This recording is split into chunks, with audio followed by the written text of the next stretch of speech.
The archives will tell you Earth was ordinary, a blue marble tucked beneath a small star, secluded on the ragged edge of a spiral arm. Nothing special, not worth the weight of prophecy.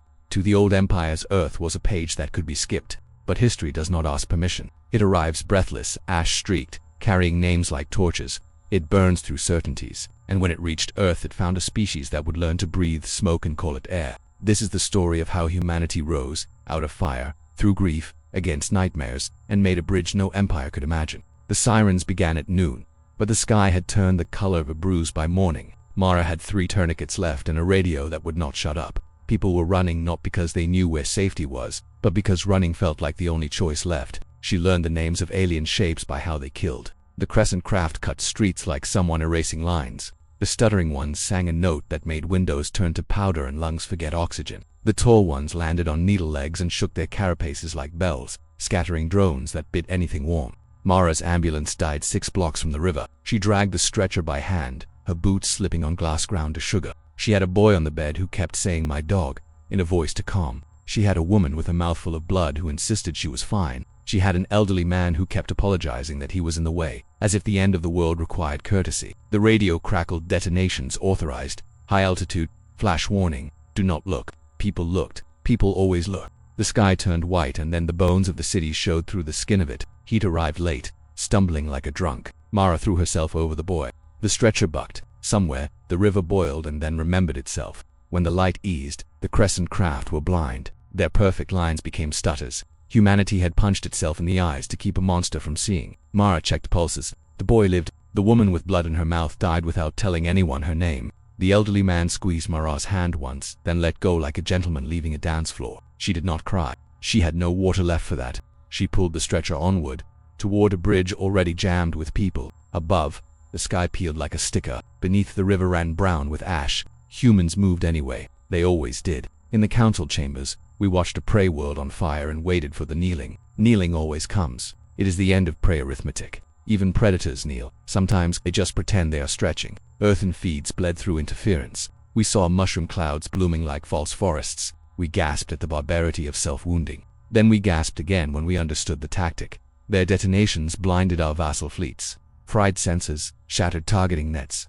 To injure one's own sky 2 by seconds. Who writes doctrine like that? In the days that followed, we prepared writs of partition, offers of annexation, tariffs for reconstruction. We sharpened pens. The council prefers paperwork to blood, but Earth did not sign anything. It gathered itself instead, like a body massing clotting factors at a wound. Rival governments set down grudges like heavy packs. Supply lines braided where borders had been. The species with a genius for argument turned that genius upon logistics. Our scouts muttered, "They are scavengers." They said it like an insult. It was praise. Humans browned their hands on alien hulls, learned the language of our alloys, found the seams in our ship's tempers. They learned to pour their stubborn into steel. We updated the archive. We crossed out inevitable collapse and wrote delayed. The delay extended. The line rose. Jay's first starship started life as 3 different enemies and a train yard. The enemy metal hated to be neighbors. The physics hated to agree. The budget hated to breathe. He welded anyway. He named it stubborn geometry. He taught young techs that space was a liar and old techs that lion could be used against it. He learned to coax alien power cores with lullabies from Earth. He wired human alarms to scream in languages no sensor jamming could silence. He put a tiny bell inside every vacuum suit, so rescues would know where to reach in the dark. When the test fire blew out a perimeter fence, the mayor cursed, and then her kid hugged Jay, because the shockwave made their loose tooth come out. Jay went home with a new gap-toothed friend and the knowledge that the math would, could, must work. The first fleet rose like a chorus. Every ship was a patchwork hymn. The crews named them extravagantly. First folly, second thought, third wind.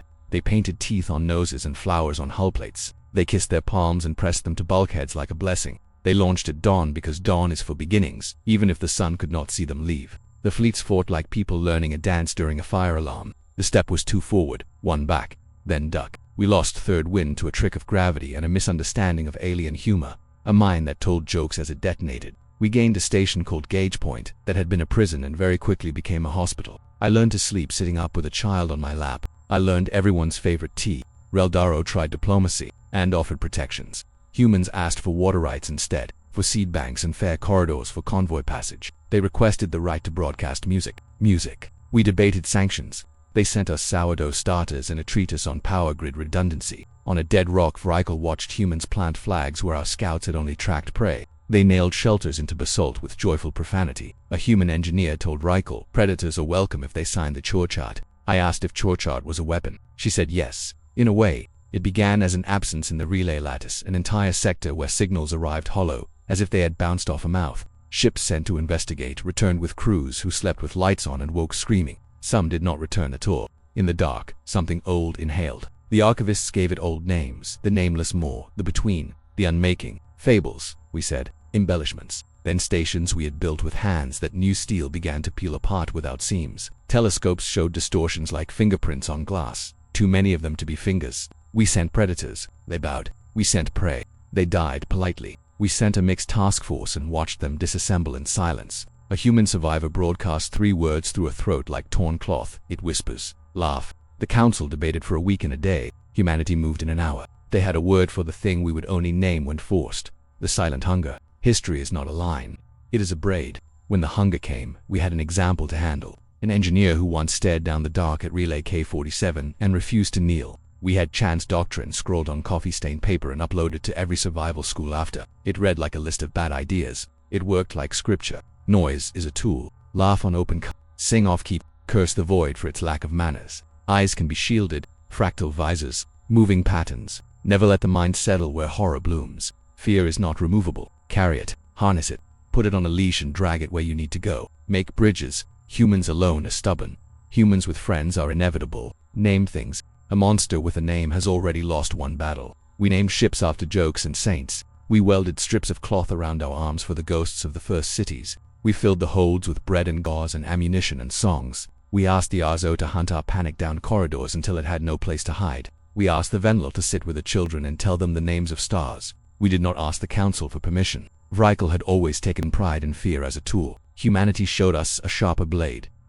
My pack learned to tell terrible jokes at the edge of annihilation. We did not become gentler. We became harder to break. Diesel had been a technician, good for cables and cups of tea. Humans gave me a station to manage during a drill. They said, "We'll catch you if you fall." I felt they caught me. After that, I did not fall as often. During the first hunger assault on our side of the line, I ran triage and traffic. I learned the human trick to make lists while the world screams. In the Grand Chamber, the vote was perfunctory. The question, whether to prohibit joint fleets under human command against a cognita hazard beyond precedent. The subtext, whether fear of humans outweighed fear of the dark. During debate, a message cut across every channel, patched through by 100 hands. A human commander spoke. Her hair was braided back tight against a head that had known sleepless weeks. "We are not asking for your permission to live," Commander Aaliyah Ward said. "We are asking who among you wants to live with us. The silent hunger will not negotiate. It will not be impressed by your pedigree. It will eat the silence you keep around your fear and call it a feast. Join us, or don't, but we are building a bridge. Cross with us, or stand and watch it reach the other side."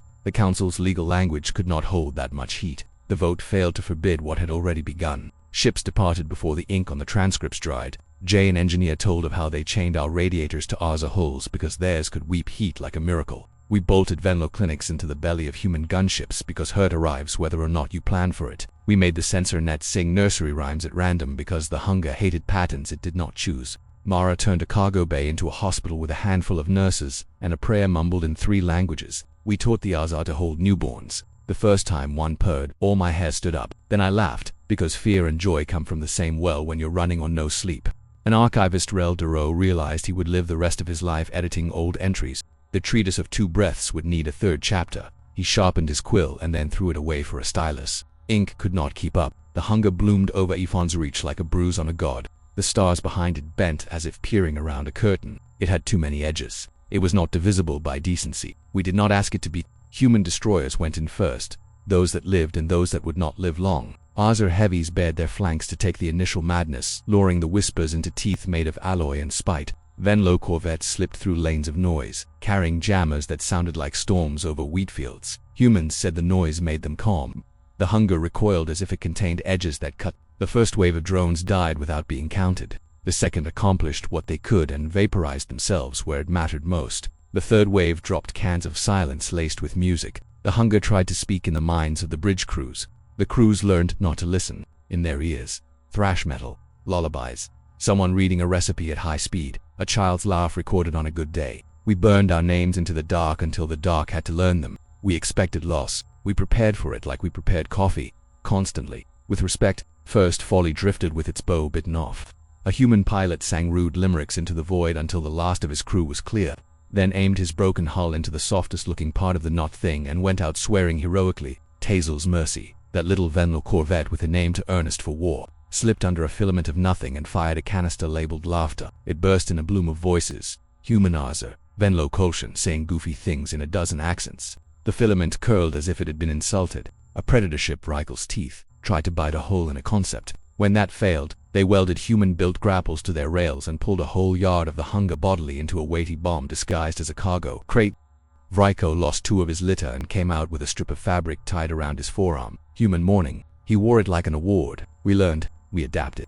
We renamed impossible to expensive and paid in full. You cannot punch a shadow to death. You can, however, teach it to fear light. We figured the trick during a lull no one wanted to call a lull.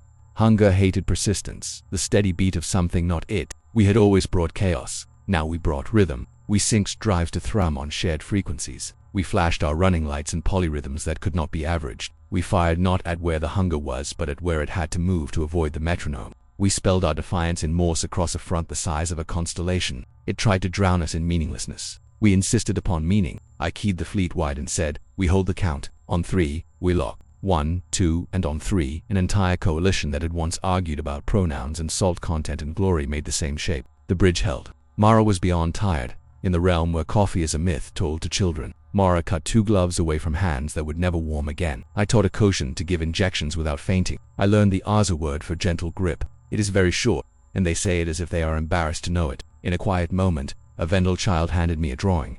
Ships as smiling faces, the hunger as a storm with frowny eyebrows. In the corner, the child had written, humans say no. I taped it to the bulkhead. Vrykel used to measure worth by who bowed. Humans do not bow. They nod, a movement that resembles deference until you see the steel in it. I nodded to a human corpse bag being carried past and felt, for the first time, that my teeth were for more than eating. They were for protecting what keeps songs in throats. The hunger began to thin. It did not retreat in a straight line. It frayed like rope past its load. Where it touched our rhythms, it smoldered. Where it tried to yank us into silence, it found only more voices. Our last gamble was not a weapon. Exactly. It was a choice broadcast on every frequency the thing could feel. We offered it names. Names of lost ships, lost children, lost streets. We fed it with meaning until it gagged.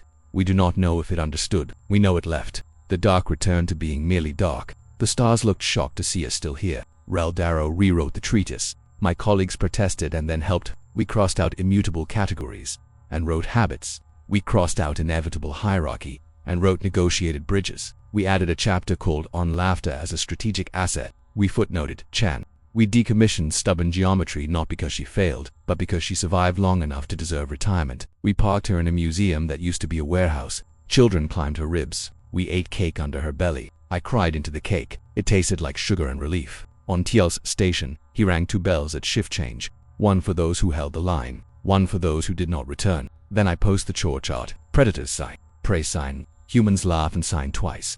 They still play Commander Aaliyah Ward's address in schools where children learn the names of constellations by taste and temperature. She stands in a plain jumpsuit, her hair newly unbraided, her eyes rimmed with the kind of red that does not come from losing or winning but from doing. We did not rise because we are special, she says. We rose because we are together, because we remember, because we carry fear, and because we refuse to hand it to our children if we can help it. We are not the strongest in this sky, nor the fastest, but we are the ones who make we mean something. She pauses, as if listening to something only she can hear. The hum of engines, the murmur of 1,000 ships, the breath of a galaxy learning to exhale. We will be afraid again, she says. When that happens, hold the count. Make the bridge, laugh if you can, cry if you must. But whatever the dark asks of you, answer with your name. Centuries blur, then resolve like a lens focusing. The council hall is rebuilt a dozen times and finally made of something that notices sunlight. The archive becomes a living thing, corrected by the hands of those who were there. Children climb museum ships and learn to roll bandages in kindergarten.